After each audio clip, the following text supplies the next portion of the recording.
correct? It's going to be fun. I'm excited about because after next week, it's game on for the rest of the year, all the way through the second week of October. Oh, I forgot to tell you, I got to take PTO for the next 6 weeks. Well, that's great because you can take your time off work, come over here.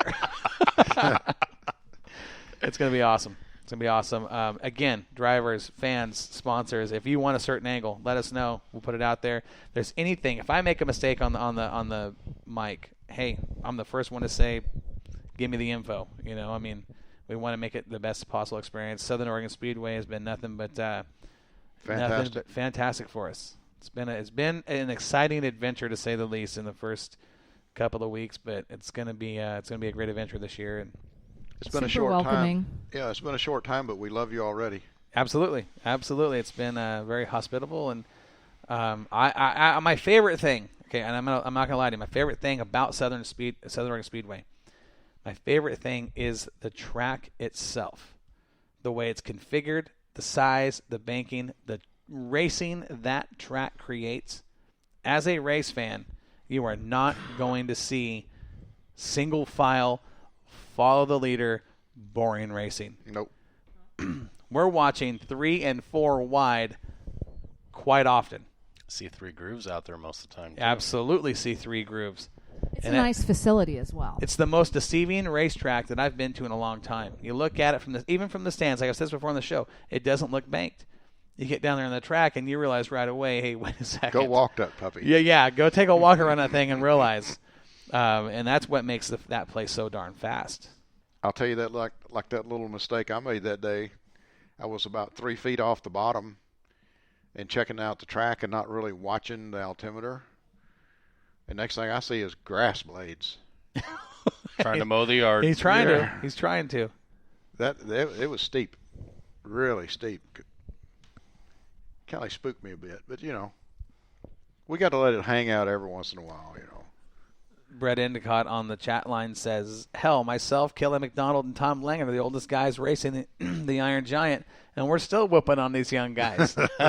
Did you see what those guys did down in Wairika, the Iron Giant show? The 74 car? My goodness. That is the definition of domination. He had a pretty good heat race. Kelly McDonald driving the 74 car this year. Andrew Langen's in Texas. And no, you don't play follow the leader on a Mike McCann track. That's a fact, Brett. That is a fact. They went down to Wairika for the Iron Giant show that rained out where we were supposed to be down there a couple weeks ago. And in their heat race, they had a pair of Kronk cars and some other fast company. And the 74 car put something on these dudes. Ajax isn't ever taken off. I think it was a 10-lap heat race, and they won that race by just over half a lap. Wow. If you want to see what fast is, go watch the video on Facebook with Kelly McDonald and look up the Langen team and watch that race. It is, my goodness, statement. The fast car always has been. Doesn't matter who's in the wheel, but those guys have Tom Langen's got a knack for putting quality drivers in his equipment. And it's bad news when they show up. It's bad news. The car they call Midnight. Going back to Brett's comment a minute ago about they don't follow the leader on a Mike McCann track. That man's been around. And Mike's got a strong history in racing. And I watched him the other night. I mean, he's not sitting up in the stands watching the cars go around in circles. No. You turn around and look, and he's out with his Suburban or his truck. He's out in the middle of the track. He's up on the track. He's around the track. And he's out there to make sure everybody is running smooth and doing what they're supposed to do and making sure that everybody's having a good time. Mm-hmm. Yeah, so kudos to him. I mean, he's very running involved. a nice place. And he is so focused on what he does. Yep. You can't hardly break his concentration. He'll acknowledge you, but he's got a job to do. Yep. And he is serious about it. No That's what I love about that guy. Yep. When I first started racing back in the early 90s, he was running the track I raced at. So it was a McCann track. Yeah. And it was great shows. So you've got some history with McCann. I got some history with him. I think if you've raced on a dirt track in the state of Oregon, you've got some kind of history with him. He's owned every track but one. At one point of his promoting career. He's had every dirt track in the state of Oregon with the exception of one, and he has been successful everywhere he's been. His track record speaks for itself, and you look at what he's doing with Southern Oregon Speedway, packed grandstands, 100-plus cars, sponsorship at the racetrack. There's nothing that needs to be said. It speaks for itself. He knows what he's doing. Yep. I'm impressed. I'll tell you, he's easy to work with. I was impressed the first day I met him when we did the first show with him. Professional. Yes, He is a very very much professional.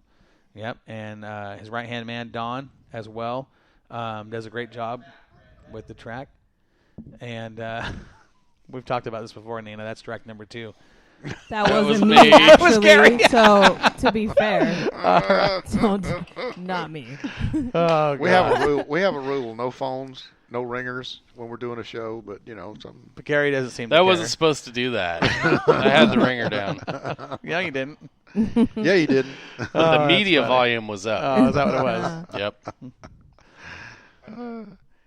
But it's again, no action this Saturday night. We got the weekend off, and we're back in 2 weeks with a full card of action. Ready to go. What was that, Dave? Corey and I were going to have a little bit of tractor racing out here on the On the in his farm. 4-foot high grass. I'm going to run over with a bigger tractor, and he's going to follow me with the littler one. That's what we're gonna We're do. going to get Hey, this. You cut know how to down. bypass the governor on those, And- right? Well, here's what we're gonna Saying he do. doesn't know, we're making a cart track. We had to bribe her, but That's actually been it's going to happen. We got carts, that's actually been confirmed. There will be a track built out here. so we're going to do So the it's a cart. done deal. Yeah. That's my story. Sweet. You're sticking to it. Anyway, I want to step out here. It's been a great show. We want to say thanks to everybody that listens to this deal and supports us, and all the sponsors out there at Southern Oregon Speedway. A message from Don. Oh yeah. Don's been he's been with McCann for a long time. Yes. Relocated from California to work for him. Not an easy thing moving from where I lived my whole life, but I've always respected Mike and his reputation. Again, it speaks for itself, and those two do a great job running that track. Yep. They've got great staff in place to keep everything flowing. Sign-in goes quick and easy all the way through to the concessions and getting out the gate and going home. They've got a great program. They've spent a long time putting it together. I noticed. I don't know if you caught it, but we had a message the other day from some of the racers wanting us to bring some more of the driver let me spit this out. Driver sign-in sheets, info sheets. Right. So I just wanted to mention that, racers, that we will probably have some more sheets for you to fill out so we can get your info and background. Nina will have official package prices coming out soon for photos, Yes. individual and packages, poster prices, all that good stuff. We are running a contest on Moxie Media Promotions Facebook page. Well, no, it's on Moxie Love Photography. Yeah. It's on both. It's posted on both of them, but you're Yeah. going to have to go to Moxie Love. It'd be the easy way to find it. Nina, I want you to talk about that promotion and what someone's going to win. It actually already ended. Oh, I'm see. sorry to interrupt. Gosh, with dang that. It ended on the 4th. On the but 4th? Yeah. Have we selected the winner yet? We have not selected the Okay. winner yet. They They get 2 posters of their liking. 2 posters of their favorite drivers or shots from Moxie Love Photography. Do you want It to? got so much attention, I have to sift through them all to choose the winner because it got a lot of pictures and a lot of shares out of the Well, last we'll weekend's tell you races. what. When can we announce that winner on the page? tomorrow. Tomorrow, she's going to announce that, and that person is going to win. Are we doing one person winning 2 posters? Yes. Okay. One person's going to win 2 posters of their favorite shots from Moxie Love or their favorite driver. Your selection, and we will personally deliver those to the racetrack. Personally, yes. Absolutely. So Poster size, Dave? I thought Size. Dave was asking if it could be a poster of him, if somebody Oh, could choose. yeah. No. What's the size of a poster? 24 by 30? Something like that. whatever they do at Costco, Yeah. that's Pretty what much. it's going to be. Whatever. That's they what it's gonna say be, is the poster, yeah. size. It's going to be. Yeah, it's going to be that big. It's going to be good. So that's coming from Moxie Love Photography. It's going to be a good deal. I can't wait to announce that winner. It's going to be a fun time. So, we had drivers that are not drivers, but we had fans. Well, drivers too, but we had fans that we spoke to. And this is impressive, that drove 265 miles to come to that show. Amazing. Really? Yes. Fans? Fans. Whew. Came from the Malala, Portland area all the way down Wow. to Medford to come watch. It was a nice drive, though, that day. So, I think they got at their least the money's drive was worth. nice. They absolutely did, and they stayed for every lap. They Good stayed job. for every lap, and they were, they communicated with us. And Dane Smith popped into the tower and said hi. A legend up there, down there at Southern Oregon Speedway, and just it's just a fun experience. It's just I'm liking the feedback we're getting from a lot of the fans. I mean, I had a guy come up, actually 2 fans. One was commenting on the drone and asking about it and stuff like that. And then I had another guy come up, and he kind of surprised me because he says, do you belong to a drone club? And I go, no, I belong to a RC airplane club, right. but not drone. I mean, they fly racing drones, but, I don't do that. I do the aerial photography. But anyway, he said, could we contact you? We're thinking about doing some sporting events. Fantastic. And I said, that's absolutely fantastic. And he said, well, it looks like you've been doing it for a while. I said, well, I have a commercial license. Mm-hmm. And he goes, do I have to have one of those? I said, well, if you're going to get paid, definitely. Right. And it's There's a lot of laws to Yep. the drones. and guys, it's not just, and I want to explain this. It's not that I'm getting paid per se, but I'm being compensated by getting into the track for free. Mm-hmm. Mm-hmm. And the FAA would look on that as a compensation. Sure. They're strict. I mean, they are seriously hardcore about any type of. They're like the NCAA. Any type of benefit, they're going to count that. They are. A couple of weeks ago, I got to fly the drone for the first time, and I did. I flew one. I flew Ed's old drone, Phantom 3. the Phantom 3 at the Bud Nationals last year for a little bit. Oh. And The Model T. Actually, the one Dave owns now. Yep. Got to fly the new one that we just purchased, and huge difference in the handling and the way it feels. I will say that day, and this is pretty cool.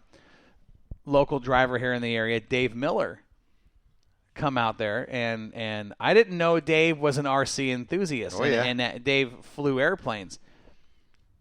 And we was out at the Lebanon RC field. Lebanon, Oregon RC field, and those guys got out there and started flying these, and Dave was flying Ed's planes. I was too nervous. I flew the glider. Ed got it up there and shut her down, and I flew it. And I'm telling you right now, it's not easy.